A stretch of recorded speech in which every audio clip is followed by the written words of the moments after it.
معروف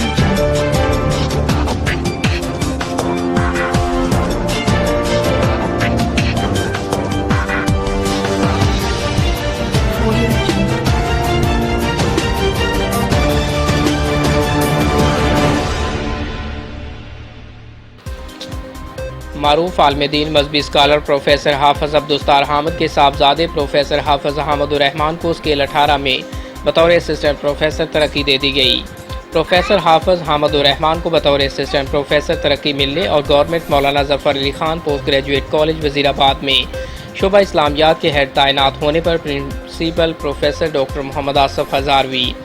professor Sheikh Ilyas Kamran, Sheikh Sanaullah, Mubashir Ahmed Khokhar, Asif Jamil, doctor Syed Raza Sultan, Chaudhry Nasir Mahmood Allahwale, Maulana Ibrahim Muhammadi, Iftikhar Ahmed Butt, Sabir Hussain Butt, Sufi Muhammad Ashraf Nisar, Saifullah Butt, Hafiz Munir Ahmad, حافظ محمد آصف، محمد آسم، ولید ملک، انتظار احمد، عبدالرؤف، قاضی انوار حسین،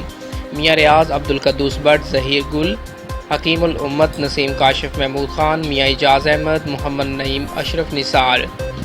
شیخ صلاح الدین، تنویر شاہد، ذبیح اللہ ملک، عبدالوحید ملک، میاں صلاح الدین، محمد اسلم سیال و دیگر سیاسی و سماجی حلقوں نے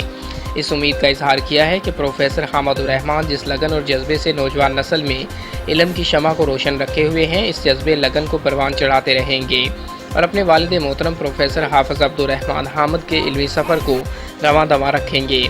پروفیسر حافظ حامد الرحمان نے کہا ہے کہ رمضان المبارک کے ماہ رب کریم کی خصوصی عنایتوں رحمتوں کا مہینہ، اس مبارک مہینے میں ترقی ملنا اللہ تعالیٰ کی طرف سے رحمت ہے جس پر خالق کائنات کے شکر گزار ہیں۔ انشاءاللہ بطور اسسٹنٹ پروفیسر اپنے فرائض کی بجا آوری کے لیے کوئی دقیقہ فرد گزاشت نہ رکھیں گے۔ درس و تدریس کے ذریعے نوجوان طالب علموں میں علم کی روح کو تازہ رکھوں گا۔